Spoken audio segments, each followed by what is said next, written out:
حضرت امام قشیری رحمۃ اللہ تعالی علیہ فرماتے تھے کہ مرید پر واجب ہے کہ وہ مشاغل سے دل کو ہمیشہ فارغ رکھے، اور مشاغل سے مراد فضول مشاغل سے۔ اور آپ دیکھ لیجئے کہ ہماری اکثریت اس وقت فضول مشاغل کی طرف بہت زیادہ راغب ہیں۔ تو حضرت امام عبد الوہاب شعرانی رحمۃ اللہ تعالی علیہ خصوصاً جو سالکین ہیں، جو سلوک کی راہ طے کرنے والے ہیں، ان کو یہ خاص تاکید کر رہے ہیں کہ اپنے آپ کو جو فضول مشاغل ہیں ان سے بہت زیادہ دور رکھے، ان سے فارغ رکھے اپنے آپ کو۔ اب ان فضول مشاغل کی جو ڈیفینیشن ہے، اس کی تشریح ہے، وہ کرنے کی ضرورت نہیں ہے، آپ سب بہتر جانتے ہیں۔ ہمارا مشغلہ ویڈیو گیمز کی طرف بھی بہت زیادہ ہوتا ہے، اور سوشل میڈیا وغیرہ کے حوالے سے ہم ہماری کوشش ہوتی ہے کہ ہم زیادہ وقت وہیں صرف کریں۔ اسی طریقے سے فیس بک، یوٹیوب وغیرہ، اور اگر یہ نہ ملے تو فضول کی چیزیں ہم دیکھنے کے لیے بیٹھ جاتے ہیں اور اپنا وقت ضائع کرتے ہیں۔ تو بزرگ فرماتے ہیں کہ ان فضول مشاغل سے زیادہ بہتر یہ ہے کہ یا تو کسی اہل اللہ کی صحبت اختیار کر لے، یا پھر تجھے کسی اہل اللہ کی صحبت میسر نہیں ہے تو اپنے آپ کو ذکر میں محو کر لے، اپنے آپ کو ذکر میں لگا لے، اور اگر ذکر سے بھی دل اچاٹ ہوتا ہے تو پھر کسی اللہ کے ولی کی باتیں سننا شروع کر لے، کتاب پڑھنا شروع کر لے، کلام مجید کی تلاوت کرنا شروع کر لے۔ یعنی اپنے آپ کو جو فضول مشاغل ہیں، وہ کام جس کے کرنے کا کوئی فائدہ نہیں ہے، اجر نہیں ہے، اس سے اپنے آپ کو دور کر لے، اور وہ کام جس سے کچھ نہ کچھ دین کا فائدہ ہو، اجر ملے، نیکی ملے، وہ کرنے کی طرف راغب ہو جائے۔ خیر والے کام میں اپنے آپ کو مشغول رکھے، اور ہر وہ مشاغل جو فضول ہیں ان سے اپنے آپ کو خالی رکھے۔ آپ فرماتے ہیں کہ مرید پر واجب ہے کہ وہ مشاغل سے دل کو ہمیشہ فارغ رکھے، اور ان میں سے سب سے بڑا عمل یہ ہے کہ اس کے پاس جو مال ہے اسے اللہ تبارک و تعالیٰ کی راہ میں خرچ کرے۔ اس حوالے سے بزرگان دین رحمہم اللہ نے بڑی تاکید فرمائی ہے۔ ایک سالک کے لیے اپنے مال کو اللہ کے لیے خرچ کرنا، یہ اس کو دنیا سے رغبت کو دور کرنے کی ایک علامت ہے، کہ جتنا وہ اللہ کی راہ میں خرچ کرے گا، اس مال کو دور کرے گا، تو اتنا دنیا سے بے رغبت ہوتا چلا جائے گا، اور دنیا کی جو محبت ہے اس کے دل سے کم ہونا شروع ہو جائے گی۔ اسی لیے آپ نے دیکھا ہوگا کہ بہت سارے ایسے بزرگان طریقت رہے ہیں کہ انہیں جو کچھ بھی ملتا وہ اللہ تبارک و تعالیٰ کی راہ میں آگے خرچ کر دیتے تھے۔ سالکین کا مزاج الگ ہے، پھر مجذوبین کا مزاج وہ مختلف ہے۔ قبلہ میاں حضور دامت برکاتہ قدسیہ فرماتے ہیں کہ میں نے اپنی زندگی کے اندر کورنگی کے اندر ایک درویش مجذوب کو دیکھا، تو اس کا معاملہ بڑا عجیب تھا۔ واقعتاً وہ اہل اللہ میں سے تھا، اور جو بھی اس شخص کو، اس درویش کو، اس مجذوب کو کوئی خیرات کرتا تو وہ اپنے پاس رکھ لیتا،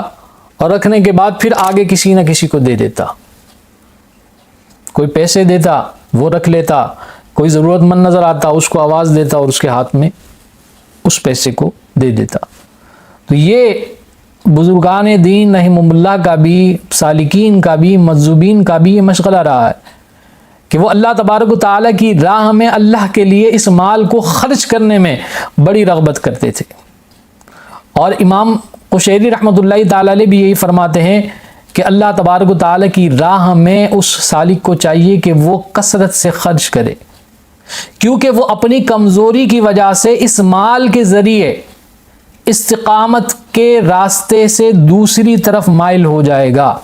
یعنی اگر مال کو اکٹھا کرے گا، جمع کرے گا، اس کو خرچ نہیں کرے گا اللہ تبارک و تعالیٰ کی راہ میں، تو آپ فرماتے ہیں کہ ممکن ہے